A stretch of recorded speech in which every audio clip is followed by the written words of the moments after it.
Far too often, managers think that customer service refers only to services provided to the general public or others outside of the company. As we've discussed in previous episodes, every department in every company serves customers.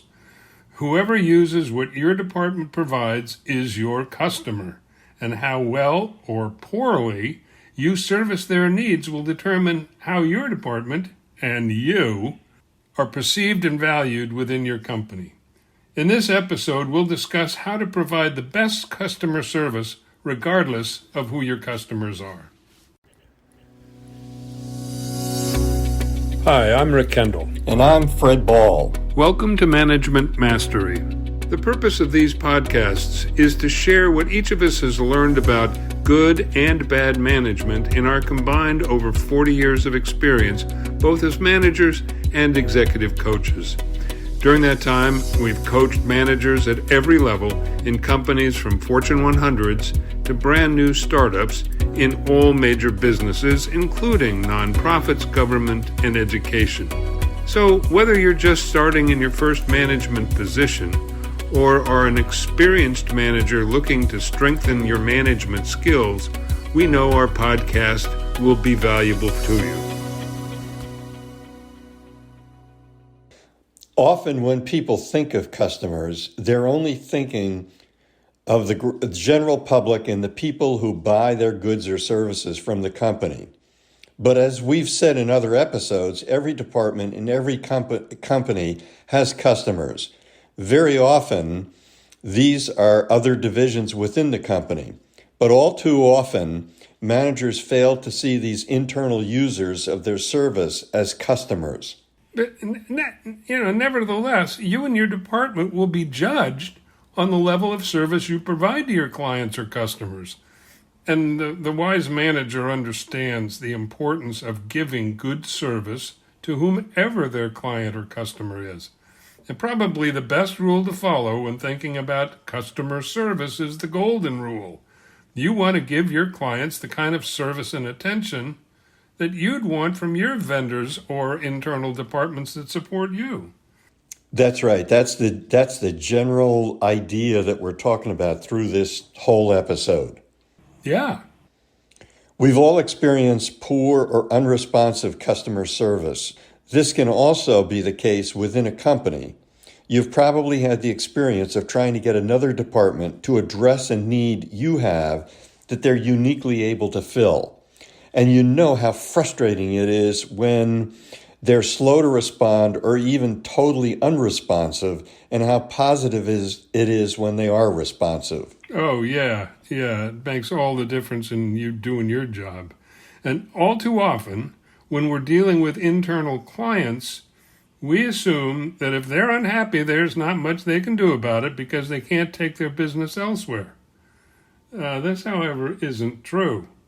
They may be stuck with you as the provider, but they can certainly voice their discontent up the chain of command and around the company with potentially negative implications for you and your department. I mean, it's the old saw about, a happy customer will tell one person and an unhappy one will tell 10. Yep, absolutely true. Absolutely true. And what you just said is true about negative reactions up the chain. One of the unfortunate aspects of dealing with internal clients is that very often satisfied customers don't say much because they're getting what they expect to get and what they assume you're being paid to deliver. Whereas if they're unhappy, they're much more likely to complain to just about anybody who'll hear them out. This is unfortunate, but it's a reality you have to live with. Therefore, you want to minimize any opportunity or an incentive for an internal customer to complain about your service. So Fred, what can you do to deliver this kind of proactive service? Well, fortunately, there are some things you can do as a manager to improve your department's customer service. First of all, you want to address the customer's current need. Obviously, you want to take care of the immediate problem. But at the same time, you want to try to anticipate additional future needs. To the extent possible, have the staff person who has first contact with the customer remain with that customer from start to finish. As much as you can, give staff the authority to make decisions without needing approval so they can resolve customer issues without delay.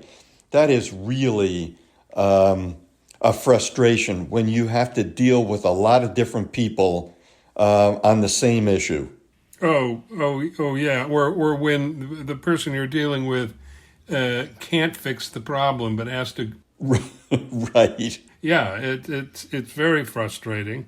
On the other hand, I also think, I mean, if somebody's unhappy with the person who's their main contact, I don't think you should be hesitant to get somebody new on the job. I agree. Yeah, you don't want to be constantly shuffling the deck, but I agree. That's the manager's role, and you may have an unhappy representative on your staff if you have to move them out of something, but you've got to do what you have to do. Yeah. And it, as we're saying, it's frustrating for customers or your, internal clients to have to keep asking for things and addressing one need that they may, when you address one need, that can lead to other additional issues downstream that are caused by you fixing the initial problem.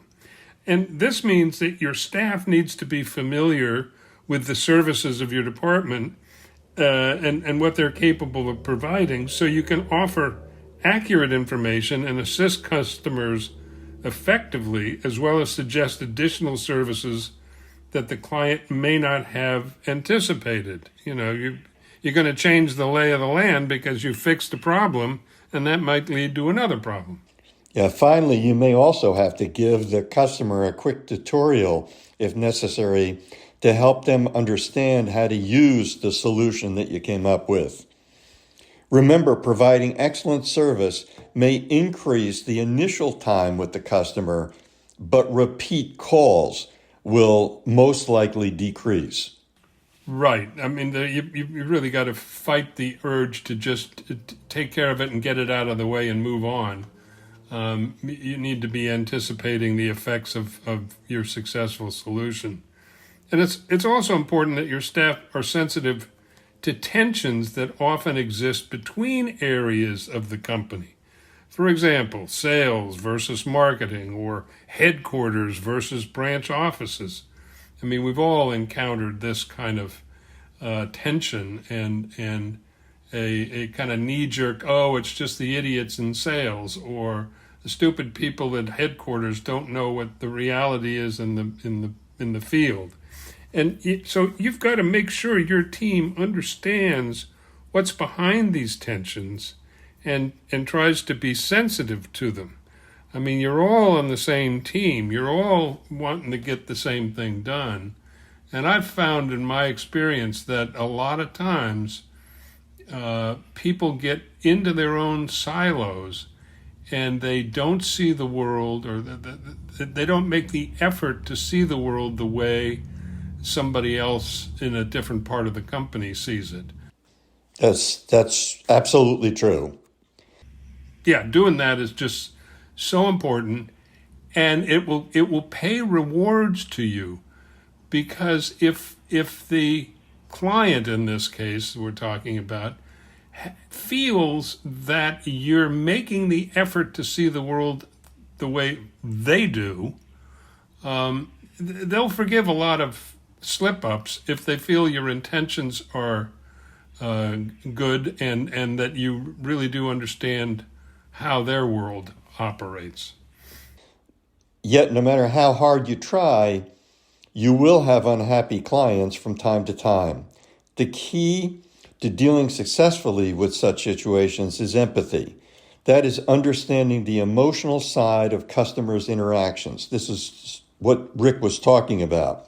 So whether you agree with their complaint or not, try to understand why the customer is unhappy.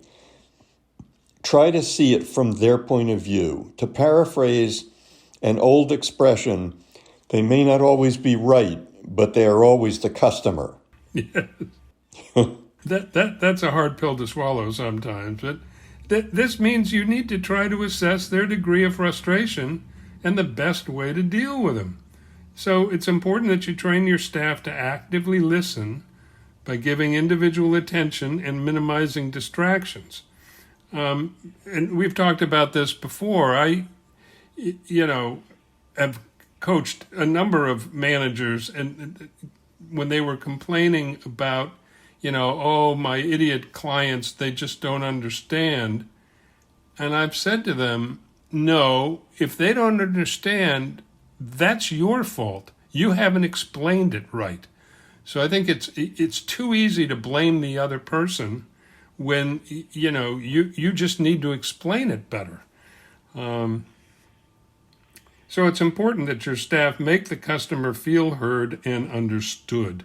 And it's important to connect with customers on a human level to provide a more positive experience and to communicate by being confident, easy to understand, and professional. By all means, you and your staff need to stay away from negative responses like can't, won't, or don't. Oh, yeah. Yes. Making the effort to avoid saying no is important. And if there are resources that will enable the client to address the problem on their own in the future, be sure to make them aware of them so that and how to use them. So in the future they can fix the problem themselves if you've taught them how to do it. So that takes away a lot of the burden on your department. And if needed and possible, you want to spend the time to make the resource more available and more easily accessible by the client in the future. As the manager, it's also important that you keep records on your department's key performance indicators and then set goals to improve areas of weakness. This will help you to determine what questions or problems customers are most likely to encounter, and then to make sure your content addresses those needs and is up to date and organized. And it's so easy to say those words, but as things get frenetic at work, it's not always easy to make a note and put down a record of something that you need to improve or look at. And yet, if you can do that at the end of the day or at the beginning of the day, just get the notes down. It's important and can be really helpful. Oh, yeah. And I'm speaking from personal experience. It really does mean a lot of self-discipline, but at the end of the day, you'll be glad you did it, especially when it comes time for staff reviews. You'll have a record of, what went wrong and what went right and who's been improving and who hasn't, because you've been keeping a record of, when things have gone well. So you want to have staff collect feedback that can help to prevent or resolve the issue before it's a problem in the future. Track the times that a staff person has to say no to a client to see if your policies or instructions need to be changed and to make it easier to say yes to customers. And you also want to survey your customers to rate their experience and use this feedback to identify areas for improvement. And then provide coaching through the year, not just at review time, coaching to your staff as needed to improve performance. Further, if you need to make improvements, it's important to keep them simple. Too often, improvements end up being complicated and confusing to the user, sometimes including staff. Features that may have been added for a good reason frequently do nothing but confuse everyone. If you upgrade a client service, make sure every potential user understands how to use it without difficulty and how to get help easily if they need it. Oh, that is so true. And we've all had an experience. Often it's with online user interfaces, but this can happen, within a company where the changes you make sense to you because you know why you made them or why your department made them. But unless you educate your customer, the user, They won't know the thought process necessarily, and it can just throw everything off. So being sensitive to how the user understands what's going on is so important. And so it's also important that you use the feedback from unhappy customers to determine how to prevent the problem from happening again and to improve your department's customer service in the future. And finally, when something is wrong, and it will go wrong from time to time, you want to admit your department's or your mistake and take quick action to make it right. That's absolutely true. And for so many people, it's hard to say, I made a mistake, I'm sorry, but it's the right thing to do. And people appreciate it. I mean, when you get defensive, it makes everything worse. So, if you've made a mistake, say I screwed up and we'll fix it. In this episode, we have discussed how to improve your customer service. No longer is it appropriate to say, go above and beyond, with no clear definition of what that means. One of the keys to customer loyalty is by helping them to solve their problems quickly and easily. We have discussed a series of steps you can take to make that happen. We hope you have found this podcast useful and will come back again for more Management Mastery. If you have any comments about this or any of our episodes, or would like to find out more about our other services, including one-on-one coaching and group seminars for managers, visit our website at careercoachclass.com. Thanks for listening.